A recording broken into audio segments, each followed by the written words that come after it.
Welcome to the Essentially You podcast, where we explore the science of happiness and well-being to help coaches and coaching leaders bring out the best in themselves and those they serve.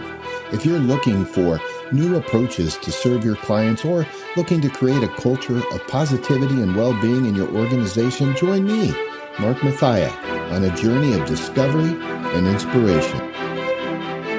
How much is coaching worth? You know, I get asked that question all of the time. And as an internal coach and coaching leader who coaches externally as well, I found that the professional coaching is a process and it achieves a myriad of positive outcomes. But understanding this value proposition is vital. You need to understand the worth of coaching. And accordingly, coaches' compensation should be tied to possibilities, not things like affordability. Now, breaking news, right? If you want to earn more as a coach or coaching leader, you better learn to create more powerful impacts in the lives of those you work with. The challenge as I see it is many coaches don't know the difference in the size and scope of their talents' dreams.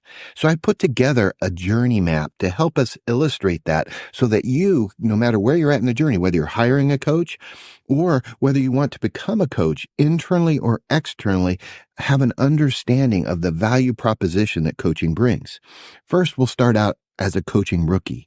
And the coaching rookie is very important, by the way, and many people make a whole living just staying here. But that helps push people through what I call the terror barrier.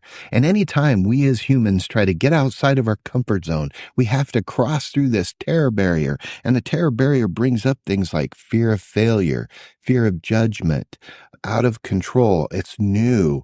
All kinds of fears happen.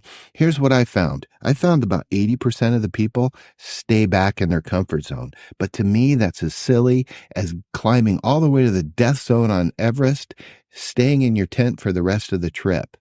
As you stay above the death zone at Everest, I think it's like 29,000 feet, your body is slowly dying. It does you no good to stay in your tent.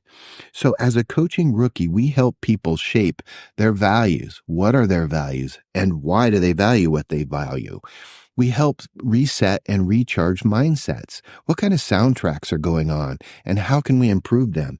And then we help them gain clarity and wisdom. It's when we learn that failure is just another step forward if we use it as wisdom. We're either failing or we're learning. And if you can fail and learn at the same time, you gain wisdom, and that's going to help the rest of the journey.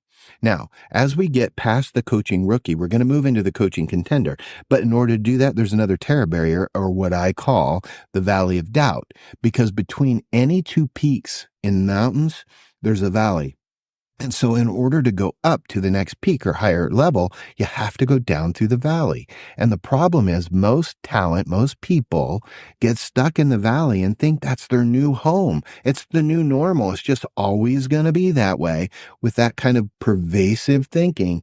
And so we have to, as coaches, remind them that this is not their home, that the climb has to go on. And when we help our talent start to climb that second mountain, all of a sudden things start to shift. The value proposition intensifies because we start to talk about what's possible and we start to talk about possibility. And then we add another layer into this, which I really love. It's accountability. And I just believe this, that we are always greater than ourselves. Like with somebody else, we're greater than just ourselves. And if nothing else, that level of accountability and that question of possibility, those two combined are going to help create a new word. I just coined it. It's called this, momentum ability. And that momentum ability is going to solve, according to John Maxwell, about 80% of our problems. But when we help talents get momentum, that's another level. So you can see that a coaching rookie will coach values, mindset, wisdom, but coaching contenders talk possibility, accountability, and momentum ability. But there's another level and another valley. And so we get to that next valley and we get to the coaching champion level.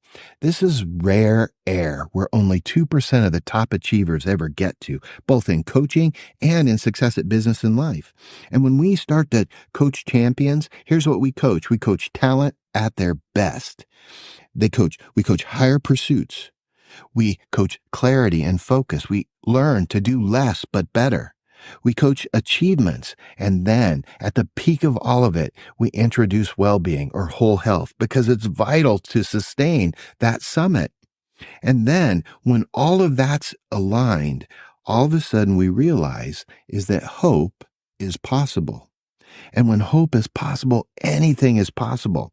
So whether you're a coaching rookie, a coaching contender, coaching champion, whether you want to have someone help you get through the first level terror barrier or become a champion in your industry, that will set the tone for the investment in the coaching process.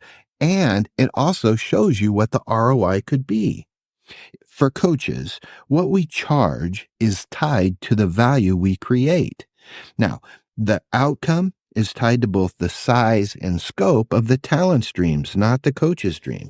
So here's some areas or places coaches should start to understand how to charge for services. 1, know yourself, coach. Who's your ideal client? Who are you looking for? If you're a coaching rookie, be a coaching rookie. Just charge accordingly. Okay. Number 2, know your talent and what's possible in their life. Number 3, coach your ass off.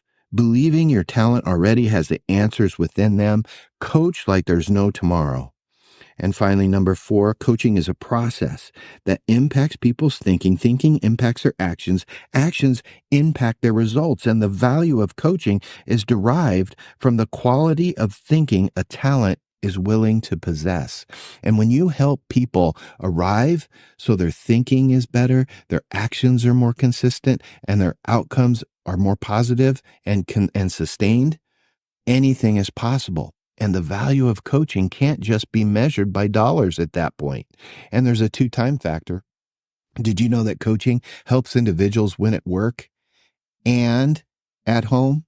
You see, the coaching process is transferable to every aspect of your life. So the next time you're trying to either figure out internally the value of coaching or if you're selling to other organizations, the coaching principles, keep this in mind. Your fee, what you charge, is going to be tied to the outcome that the talents want to have. Basically, what I'm saying is the size and scope of the talent's dreams are what they should be willing to invest in a great coach who can help guide them there along the way, to ask better questions, to have bolder actions, and to deliver greater results than they ever thought was possible. So the next time you get into a conversation about the value of coaching, I hope this information serves you well. And until then, let's get out there and coach away.